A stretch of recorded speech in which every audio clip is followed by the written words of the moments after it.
My name is Demetri Morgan, and I'm an assistant professor of higher education at Loyola University-Chicago.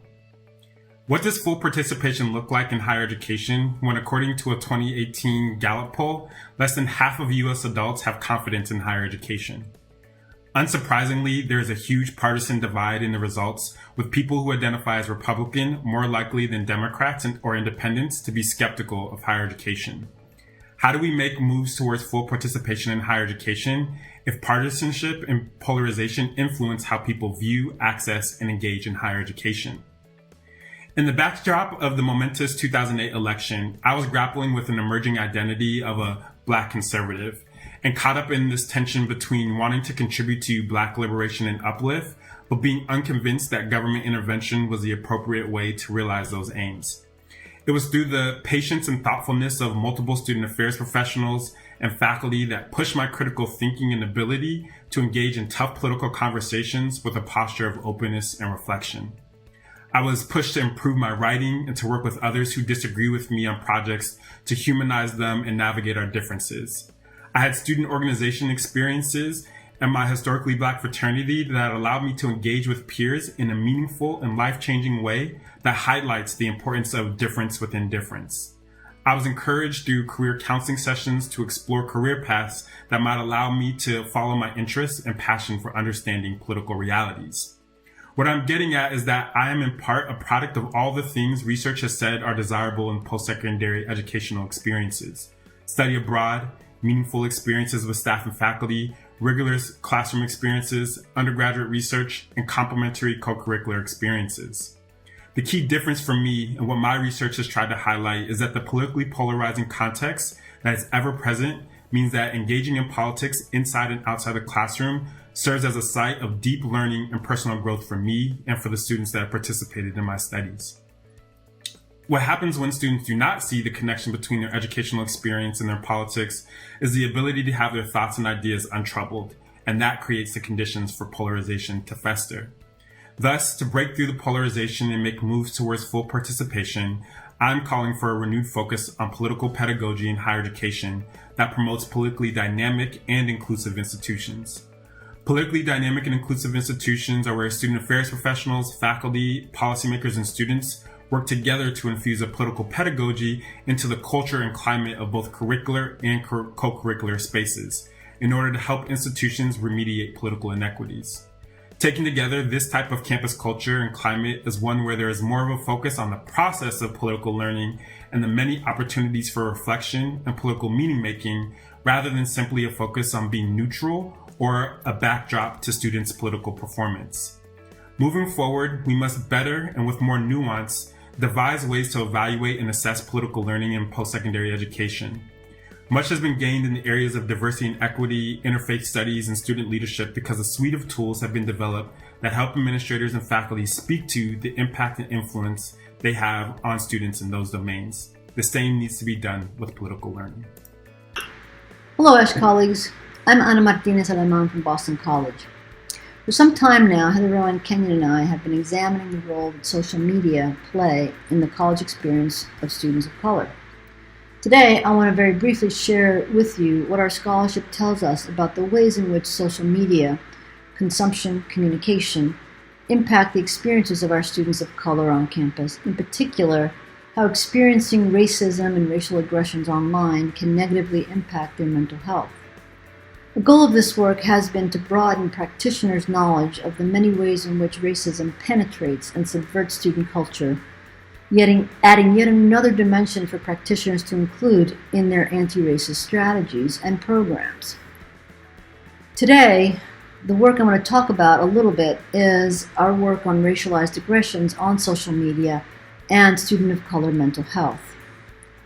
The psychological and sociological stresses students of color experience on campus have been well researched, certainly.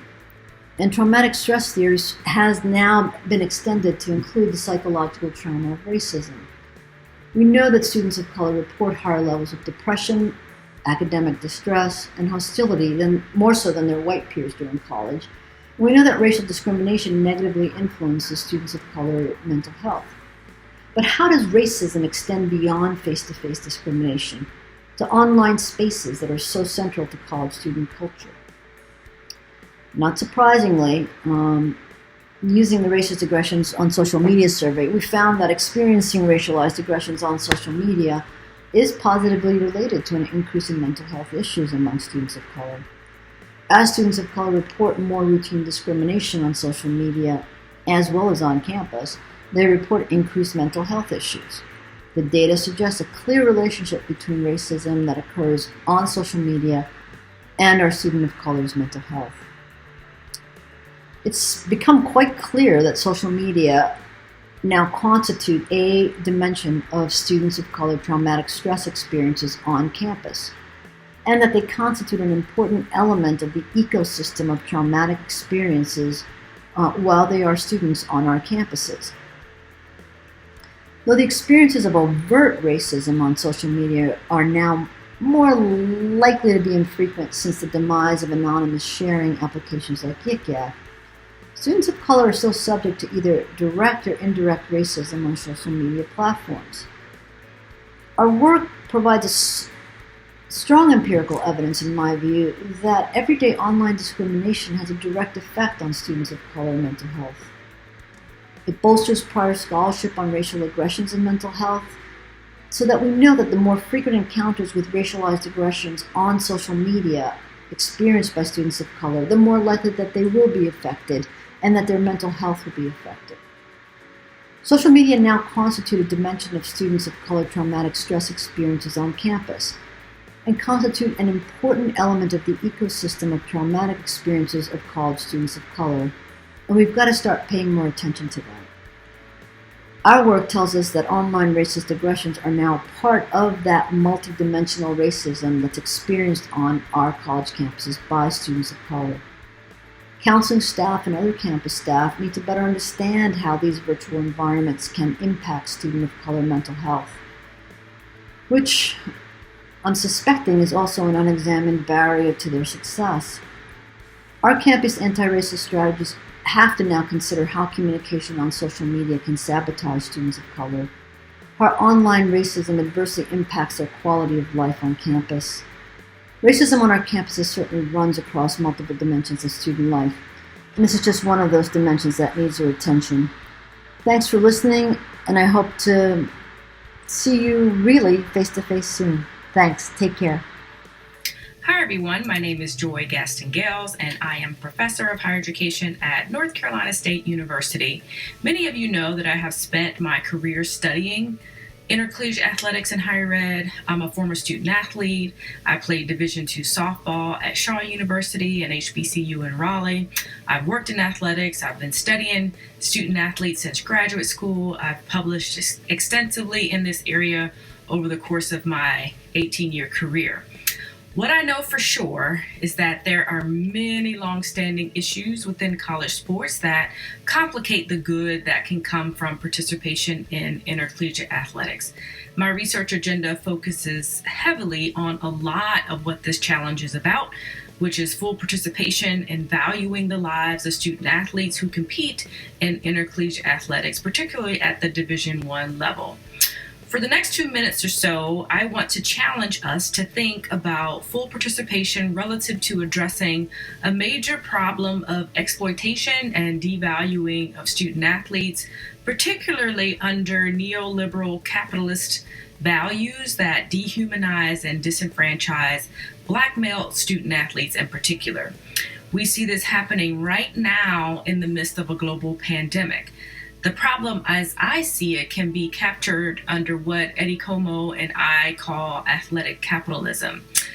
And it's when profits outweigh the well-being and fair treatment of people, particularly the people who are largely responsible for generating the revenue in the first place.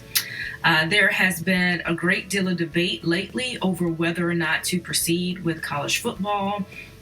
And at the heart of this debate, institutions are essentially asking players to risk their lives, risk exposing themselves to a virus that we know can have deadly consequences, and we also don't know the full scope of the consequences of the virus later in life. So to do all this, to risk their lives, to risk exposure, to generate revenue that they don't receive a fair share of under the guise of amateur sports. As Eddie Cole put it in a recent Washington Post article, we are, in a sense, pitting the fact that players whose well-being would be at risk against a potentially devastating loss of revenue from a very profitable system of big-time college sports. The answer to this problem seems pretty clear to me, and this is something that I've touted quite a bit in some of the papers that I've written on this topic. We have to do a better job of aligning the values of intercollegiate athletics with the values of higher education.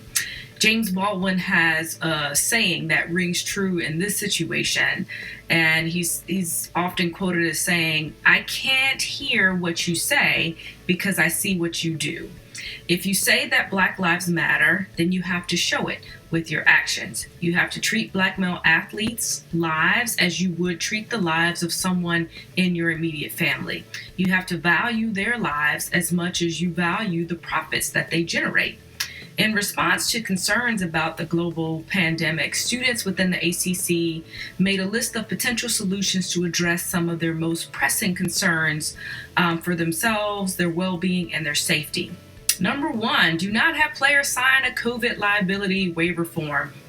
Instead, take full responsibility for their health and well-being should they become exposed to COVID.